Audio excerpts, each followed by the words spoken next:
Last time, I coded a simple caterpillar that could grow or shrink in response to key presses. Today, I will expand the code into a game. We need a crate called rand, which provides utilities to generate random numbers. We also need a crate called ears, which is a simple library for playing sounds. Ears plays audio using OpenAL. So before you start, you need to install OpenAL and Libsyn file. The latter is a C library for reading and writing files containing sampled audio data. I use Ubuntu, and this is the command line I use to install OpenAL and Libsyn file. I haven't touched a Mac machine for more than 20 years. For Windows users, follow these instructions. I put audio files in the folder. Ears does not recognize MP3 files. Before we examine the code, let's look at how the game works. Chameleon.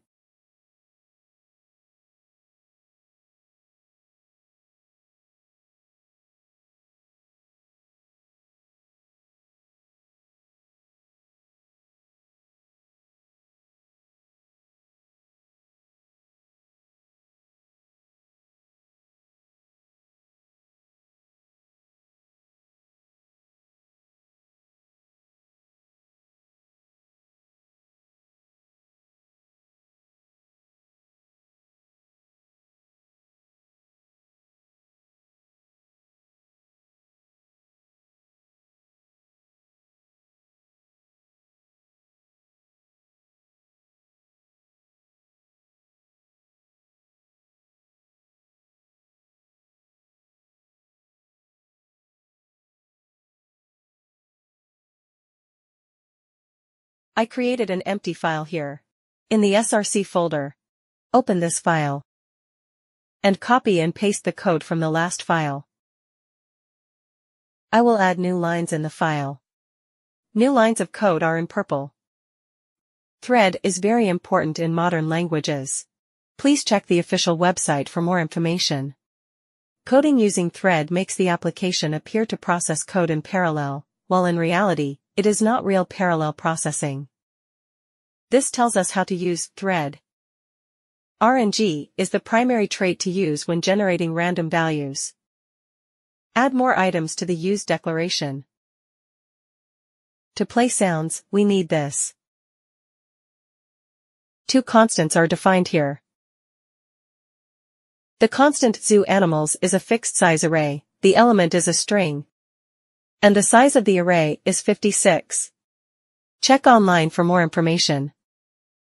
An enum is a type that represents data that is discrete and symbolic. Here we have start UI, init, play, and exit.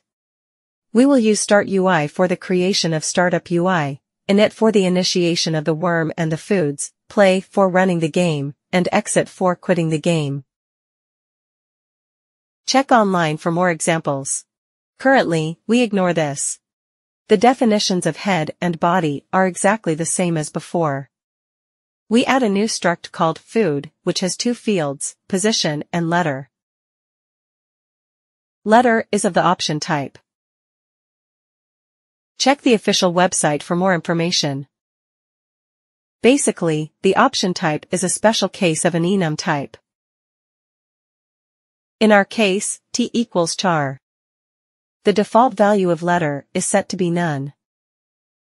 Now we bind the paint method to the food struct. This is the center position of the circle. Now we paint the circle. We paint the text, so each food carries a letter. The code associated with the head is exactly the same.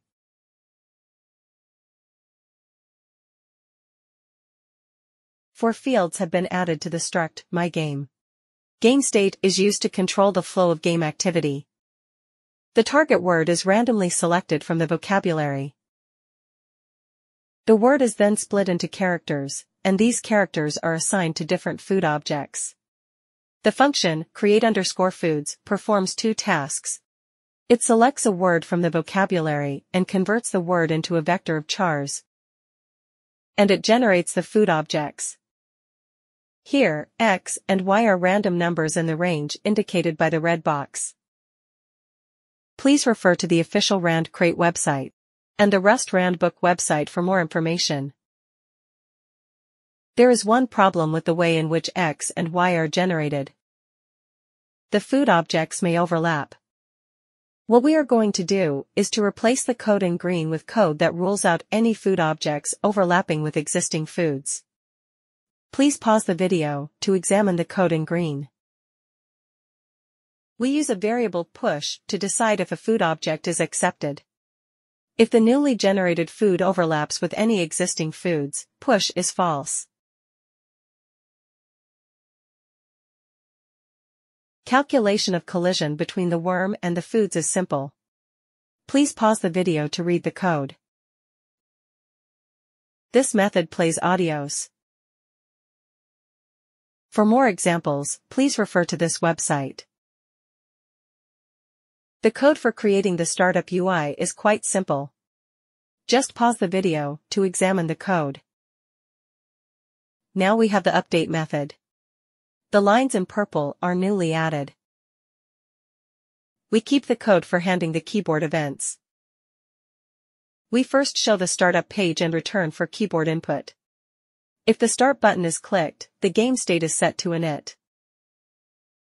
Then, for the next update cycle, the target word is generated, the food objects are instantiated, the audio of the target word is played, and the game state is changed for the next update cycle. Now, the game is played. Finally, paint everything. Let's have a look at the full code.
Please compile the code and run the application.